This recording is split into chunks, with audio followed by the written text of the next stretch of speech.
For tech enthusiasts, Silicon Valley is no stranger, a symbol of cutting-edge innovation, home to global giants like Apple, Alphabet, Intel, and hundreds of startups. But its origin story is surprisingly different from its current image. It is a story shaped not only by technology, but also by politics, war, and visionary entrepreneurship. In this article, written by Mr.Kim on the AlgoSync platform, let's go back more than 100 years to see how this land has changed dramatically to become a Silicon Valley as it is now, to find out whether the above prosperity is accidental or the effort of a revolution.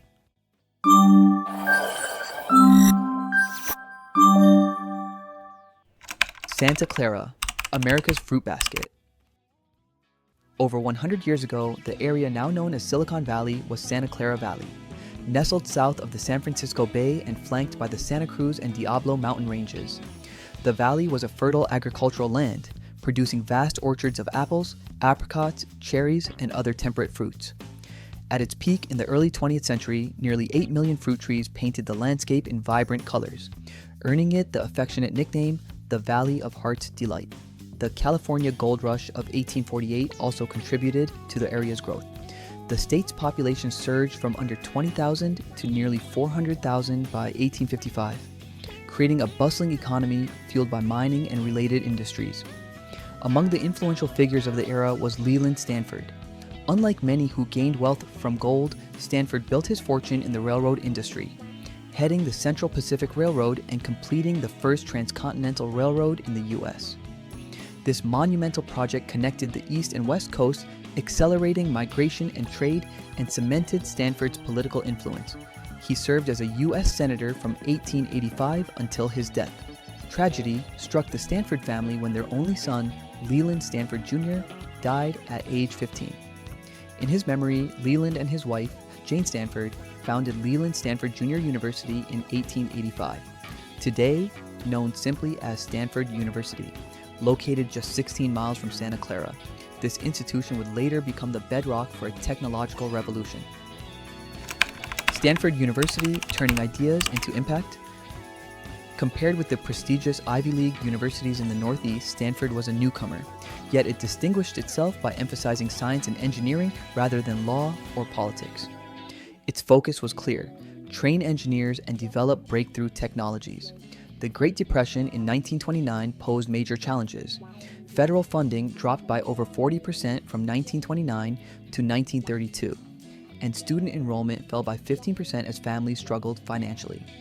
However, relief arrived in 1939 during the escalation of World War II. The U.S. government's need for radar and defense technology created unprecedented research opportunities. Professor Vannevar Bush, head of the U.S. Office of Scientific Research and Development, OSRD, collaborated with universities to fund research that would aid the war effort. Stanford benefited indirectly, gaining access to government funding and maintaining operations through the war. Frederick Terman, the education revolutionary. After World War II, Frederick Terman, a former student and faculty member who had worked with Bush at Harvard's Radio Research Lab, returned to Stanford as Dean of Engineering and later Vice Provost of Research. Recognizing the Cold War's technological stakes, particularly the Soviet Union's advancements in missiles and nuclear technology, Terman saw an opportunity to turn Stanford into a powerhouse for U.S. innovation. Terman implemented key initiatives. 1. University-industry collaboration encouraged faculty and students to work directly with businesses.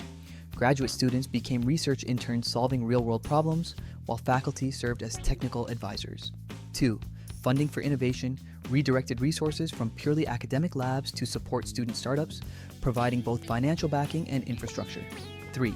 Stanford Research Park established a technology park to host companies from various sectors: commercial, industrial, and military, fostering a unique ecosystem. This approach produced talented scientists and entrepreneurs. Notably, Bill Hewlett and Dave Packard, class of 1934 to 1938, developed an audio signal testing device and founded Hewlett-Packard, HP, in a Palo Alto garage, later celebrated as the birthplace of Silicon Valley. Terman's vision ensured that Stanford not only educated engineers but also actively facilitated the creation of companies, creating a feedback loop between the university and industry. Semiconductors arrive in California. HP's success and the supportive Stanford ecosystem attracted more tech talent. One pivotal figure was William Shockley, co-inventor of the transistor at Bell Labs. Personal conflicts at Bell Labs and family obligations led him to move to California, where he founded Shockley Semiconductor in Mountain View, less than 10 miles from Stanford. Shockley's authoritarian management style led to the famous Traitorous Eight, leaving in 1957 to establish Fairchild Semiconductor. These 8 pioneers experimented with silicon transistors instead of germanium, revolutionizing the semiconductor industry. A decade later, Robert Noyce and Gordon Moore, dissatisfied with Fairchild's bureaucracy, founded Intel, which would become a global leader in chip manufacturing. Over time, numerous Fairchildren, spin-off companies from Fairchild alumni, further shaped the Valley's technological landscape. Venture capital fueling innovation. Stanford alumni startups benefited not only from mentorship, but also from visionary investors. Arthur Rock and Sherman Fairchild provided early funding for Fairchild Semiconductor, Intel, and later Apple, founded by Steve Jobs and Steve Wozniak in 1978. Government policy also helped. ERISA adjustments in the late 1970s allowed pension funds to invest in startups, while the Revenue Act reduced capital gains taxes, incentivizing high-risk investments. The Silicon Valley Bank, SVB, established in 1983, became a financial hub for startups. Immigration and talent.